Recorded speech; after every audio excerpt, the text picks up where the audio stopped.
ನಮಸ್ಕಾರ ಕಣ್ರಪ್ಪ, ಮತ್ತೆ ನನ್ನ ವಿಡಿಯೋಗೆ ಎಲ್ಲರಿಗೂ ಸ್ವಾಗತ. ಬನ್ನಿ ಇವತ್ತು ನುಗ್ಗೆಕಾಯಿ ಕಿತ್ಕೊಬರಕ್ಕೆ ಹೋಗೋಣ. ಇವತ್ತು ನಾವು ಕೇಳ್ತಾ ಇದ್ದೀವಿ ನುಗ್ಗೆಕಾಯಿ ದೇಹಕ್ಕೆ ಒಳ್ಳೆಯದು. ನುಗ್ಗೆಕಾಯಿ ಮೈಮೆಗೆ. ನೋಡಿ, ಇದನ್ನು ಬೀಜ ಹಾಕ್ರೆ ಹೊಲ್ತವ ಹಾಕ್ಬೋದು. ಹೊಸ್ದಾಗಿ ಗಿಡ ಬರ್ತದೆ ಇದೇ ಥರ. ಇದೇ ನುಗ್ಗೆ ಮರ, 2 ವರ್ಷದ ನುಗ್ಗೆ ಮರ ಇದು. ಅಮ್ಮ ಕಿತ್ತಾದ್ಮೇಲೆ ಬತ್ತೈತೆ. ನಮ್ಮ ಒಂದು ಅಮ್ಮ ನುಗ್ಗೆಕಾಯಿ ವಾರ ನಡೀತಿದೆ.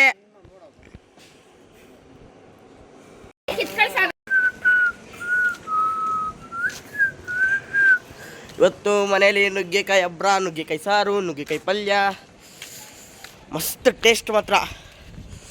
ನುಗ್ಗೆಕಾಯಿ ಜಾತ್ರೆ ನಮ್ಮ ಮನೇಲಿ. ಯಾರ್ಯಾರಿಗೆ ಬೇಕು ಕಮೆಂಟ್ ಹಾಕಿ, ಕಳಿಸ್ಕೊಡ್ತೀನಿ. ನಮ್ಮಮ್ಮ ಗೊನೆ ಎತ್ಕೊಂಬತ್ತೀನಿ ನಂತರ.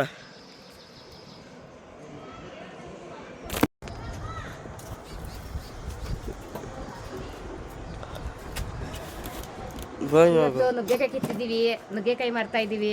ನುಗ್ಗೆಕಾಯಿ ಬೇಕು ಅಂದ್ರೆ ಕಮೆಂಟ್ ಮಾಡಿ. ಫ್ರೆಶ್ ನುಗ್ಗೆಕಾಯಿ ಫುಲ್ ತೋರ್ಸಮ್ಮ ಅಂತ ಹೇಳು ನೀನು. ಫ್ರೆಶ್ ನುಗ್ಗೆಕಾಯಿ ಮಾತ್ರ ಮಸ್ತ್ ಆಗುತ್ತೆ. ನುಗ್ಗೆ ಸೊಪ್ಪು ಯಾರ್ಯಾರಿಗೆ ಬೇಕು ಕಮೆಂಟ್ ಹಾಕಿ, ಅಲ್ಲಿಗೆ ತಲುಪಿಸ್ಕೊಡ್ತೀನಿ. ಹೇಳಮ್ಮ ನೀನು ಅನ್ಸುತ್ತಿ. ನೀನು ನಾನು ಹೇಳ್ದಂಗೆ ಮುಂದಕ್ಕೆ ಹೋಗಿ ಫುಲ್ ತೋರ್ಸಮ್ಮ. ನೀನು ಹೇಳ್ದ್ಮೇಲೆ ಮುಗೀತು, ನಾನು ಇನ್ನೇನು ಹೇಳೋದು. ನುಗ್ಗೆಕಾಯಿ ಮಾತ್ರ ಮಸ್ತ್ ಆಗವೆ. ಮರದಲ್ಲಿ ಇಷ್ಟೇ ಉಳಿದಿರೋದು, ಇವ್ರು ಕಿತ್ಕೊಂಡೋಗಿ. ಇವತ್ತು ನಮ್ಮ ಮನೇಲಿ ನುಗ್ಗೆಕಾಯಿ ಸಾರು, ನುಗ್ಗೆಕಾಯಿ ಪಲ್ಯ, ನುಗ್ಗೆಕಾಯಿ ಸೊಪ್ಪು. ಸಾಕು, ಬ್ಲಾಕ್ ಮಾಡ್ಕೊ. ಗಿಡ ತೋರಿಸ್ಕೊ. ಅಷ್ಟೊಂದು ಬುಟ್ಕಟ್ ನಿನ್ನ ನೆಟ್ಟಿಗೆ ಬತ್ತೀಯವ್ವ. ಕೊಡೋದಕ್ಕೆ ಇವಾಗ ಈಗಲೂ ಗಾಡಿ ಮೇಕತ್ ಕೀಳಕ್ ಟ್ರೈ ಮಾಡ್ತಾರೆ ಅವರು. ಗಾಡೆ ಮತ್ ಕೀಳ್ತಾರೆ. ಅವ್ರು ಹೇಳಿದ್ದೀನಿ ಕಿಟ್ಕಿಲ್ ನೋಡ್ರಿ ಅಂತ. ಎಲ್ಲ ಕಂತ ಕಟ್ಬಿಡ್ದೊಳಿ. ನಾನು ಇವತ್ತು ರಾತ್ರಿ ಊಟಕ್ಕೆ ಮಾಡ್ತಾ ಇದ್ದೀನಿ ಮೊಟ್ಟೆ ಸಾರು ಮತ್ತೆ ಬಿಸಿ ಬಿಸಿ ಮುದ್ದೆ. ಮೊಟ್ಟೆ ಸಾರು ಮಾಡ್ತಾ ಇದ್ದೀನಿ. ಆಗ್ಲೇ ಎಣ್ಣೆ ಬಿಟ್ಟು ಸಾಸಿವೆ ಬಿಟ್ಟು ಈರುಳ್ಳಿ ಹಾಕಿದ್ದೀನಿ ಫ್ರೈಯಾಗಿ. ಆಗ್ಲೇ ಇಡ್ಲೆ ಸಿಕ್ಕಿದ್ದೀನಿ. ಇಟ್ಟು ಆಯ್ತಾ ಇದೆ, ಕುದಿ ಬರಬೇಕು. ಇಟ್ಟು ಹೆಸರು ಹಾಕ್ಬೇಕಂದ್ರೆ ಸಾಕಷ್ಟು ಜನ ಕಮೆಂಟ್ ಹಾಕೋರು, ಏನಪ್ಪ ನಿಮ್ಮಮ್ಮ ಅಡುಗೆ ಮಾಡಲ್ವಾ, ಬರೀ ನೀನೇ ಮಾಡ್ತೀಯಾ, ನಿಮ್ಮಮ್ಮನೇ ಮಾಡಲ್ಲ ಅಡುಗೆ, ನೀನೇ ಹೆಂಗ್ಸಾಗ್ಬಿಟ್ಟಿದ್ಯಾ ಮನೆಯಲ್ಲ ಹಿಂಗೆ ಅಂತ. ಅಣ್ಣ ಒಂದು ಮಾತು ಹೇಳ್ತೀನಿ, ಕೇಳಿಸ್ಕೊಳ್ಳೋಣ. ಚಿಕ್ಕ ವಯಸ್ಸಿಂದ ನಮ್ಮಮ್ಮ ನನ್ನ ಒತ್ತು ಒಂದೇ ಒಂದು ಚೂರು ಕಷ್ಟ ಕೊಡ್ದಾಗ ಸಾಕೋರೆ. ಅದಕ್ಕೆ ನಾನು ಇವಾಗಿಂದನೇ ನಮ್ಮ ಅಪ್ಪಂಗೆ ಸೇವೆ ಮಾಡೋಕ್ಕೆ ಶುರು ಮಾಡಿದ್ದೀನಿ. ಯಾವ ಮಕ್ಕಳು ಇವಾಗಲೇ ಮಾಡಲ್ಲ, ಆದರೆ ನಾನು ಮಾಡ್ತಿದ್ದೀನಿ. ನಮ್ಮ ಅಪ್ಪ ಅಮ್ಮನ ದೇವ್ರಂತ ಪೂಜಿಸ್ತೀನಿ ನಾನು. ಅದಕ್ಕೆ ನಾನೇ ಮನೇಲಿ ಎಲ್ಲ ಅಡುಗೆ ಮಾಡೋದು. ನಮ್ಮಮ್ಮ ಏನಿದ್ರು ಅಡುಗೆ ಮನೆ ಕ್ಲೀನ್ ಮಾಡ್ತಾರೆ ಅಷ್ಟೇ, ಮಿಕ್ಕಿದ ಕೆಲಸನ ನಾನೇ ಮಾಡೋದು. ನಮ್ಮ ಅಮ್ಮನ ಕೈಲಿ ನಾನು ಒಂದೇ ಒಂದು ಕೆಲಸ ಮಾಡಿಸಲ್ಲ. ನಮ್ಮ ಅಪ್ಪನ ಕೈಲೂ ಅಷ್ಟೇ, ನಮ್ಮ ಅಣ್ಣನ ಕೈಲೂ ಅಷ್ಟೇ. ನನಗೆ ಎಲ್ಲಿವರೆಗೂ ಶಕ್ತಿ ಇರುತ್ತೋ ಅಲ್ಲಿವರೆಗೂ ನಾನು ಅವ್ರಿಗೆ ಸೇವೆ ಮಾಡೇ ಮಾಡ್ತೀನಿ. ಅದು ಈ ಜನ್ಮ ಅಲ್ಲ, ಮುಂದಿನ ಜನ್ಮನ 100 ಜನ್ಮ ಎತ್ಬಿದ್ರು ಆ ಋಣ ತೀರ್ಸೋಕ್ಕಾಗಲ್ಲ. ಈರುಳ್ಳಿ ಚೆನ್ನಾಗಿ ಫ್ರೈ ಆಗ್ತಾ ಇದೆ. ಇವಾಗ ನಾನು ಹಾಕ್ತೀನಿ ಮೊಟ್ಟೆ.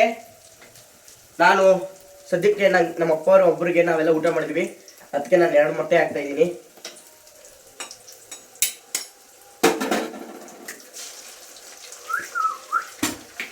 ನಿಮ್ಗೆ ಮೊಟ್ಟೆ ಸಾರು ಮಾಡೋದು ಬೇಕಂದ್ರೆ ನಾನು ಯೂಟ್ಯೂಬಲ್ಲಿ ಲಾಂಗ್ ವಿಡಿಯೋ ಅಪ್ಲೋಡ್ ಮಾಡಿದ್ದೀನಿ, ಅಲ್ಲೋಗಿ ನೋಡಿ. ಮೊಟ್ಟೆ ಸಾರು ಮುದ್ದೆ ಮಾತ್ರ ಮಸ್ತಾಗಿ ಮಾಡಿದ್ದೀನಿ.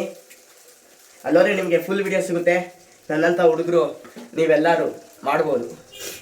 ಬನ್ನಿ, ಮೊಟ್ಟೆ ಬೇಯ್ತಿದೆ ತೋರಿಸ್ತೀನಿ.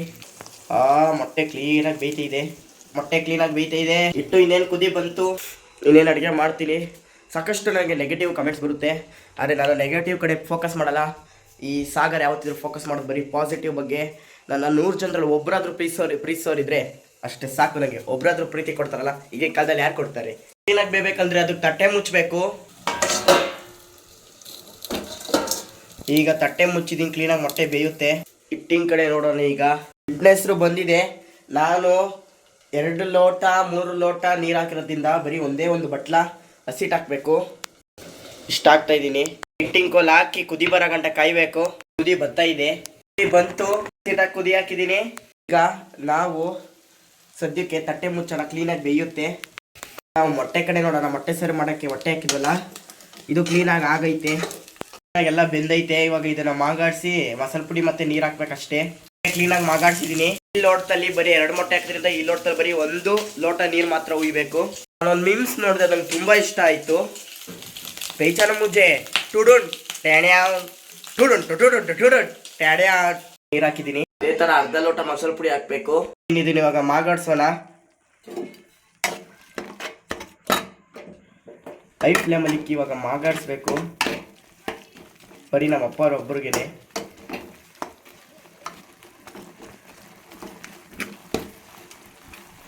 ನಾನು ಕಮ್ಮಿ ನೀರು ಮೊಟ್ಟೆ ಜಾಸ್ತಿ ಕಮ್ಮಿ ನೀರು ಅಂತ ಯಾಕೆ ಗೊತ್ತಾ, ನಮ್ಮ ಅಪ್ಪಗೆ ನೀರು ಸಾರು ಅಂದರೆ ಆಗಲ್ಲ, ಅದಕ್ಕೆ ಗಟ್ಟಿಗೆ ಹಾಕಬೇಕು.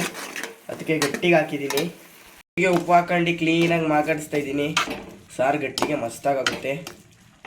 ಈಗ ಇಷ್ಟಿರುತ್ತಾ ಇದ್ದೀನಿ. ಇಟ್ಟಿರೋದಾದ್ಮೇಲೆ ಮುದ್ದೆ ಆದಮೇಲೆ ಸಾಂಬಾರು ಆದಮೇಲೆ ತಟ್ಟೆಗೆ ಹಾಕೊಂಡು ನಿಮಗೆ ತೋರಿಸ್ತೀನಿ. ಮುದ್ದೆ ನೋಡಿ ಎಷ್ಟು ಕ್ಲೀನಾಗಿ ಆಗಿದೆ. ಹಾಗೆ ಸಾಂಬಾರು ಮಾತ್ರ ನಮ್ಮಪ್ಪ ತುಂಬ ಖುಷಿ ಪಡ್ತಾರೆ. ಬನ್ನಿ ಅವ್ರಿಗೆ ಕೊಡೋಣ. ನೋಡಿ ಈ ಥರ ಆಗಿದೆ ಮುದ್ದೆ, ಬನ್ನಿ ಅವ್ರಿಗೆ ಕೊಡೋಣ. ಇವತ್ತಿನ ಬ್ಲಾಗ್ ಇದಾಗಿತ್ತು. ಮತ್ತೆ ಮುಂದಿನ ವಿಡಿಯೋದೊಂದಿಗೆ ಸಿಗೋಣ. ಎಲ್ಲರಿಗೂ ನಮಸ್ಕಾರ, ಬಾಯ್.